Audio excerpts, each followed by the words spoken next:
Çüydün Jelarık degen жерinde төрөлүp, улуу сөзгө уюп өскөн Келдибек. 17 yaşında Çüydün Şamsı tarafında жайлоодо. Балдар менен ышкын терип ойноп жүрүп уктап калат. Түшүндө дөйдөй болгон алып кишилер тегеректеп келишет. Чочуп ойгонуп кетсе, өңүндө тегеректеп турган болот.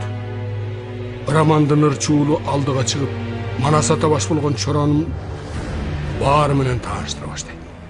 Тааныштырып болгон соң бир карагер атты тартууга берет. Ырчуул: Келдибек, сен аттуу манасчы болосуң. Башка жөө манасчылар алыс бара алышпайт. А сен алдыңдагы тулпарың менен бир түндө 40 грандын баскан турган жерин көрсөткөн. Эрдиктерин, элдердин каада салтын бүт көрүп келесиң да сүрөттөп айта аласың. Аттууга жөө жете албайт. Экөөнө бирөө бата албайт. Илгери өткөн чындыкты жашырып капка ката албайт. Бабаларың тетиги берген атын кайта албайт.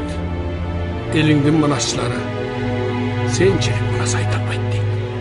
Келдибек бабалары берген атты минери менен толкунданып манас айта баштайт. Алкынып, жумтунуп, кара терге түшүп, канча айтканы белгисиз бир маалда эси ооп жыгылат. Койчулар үйүнө алып келишет.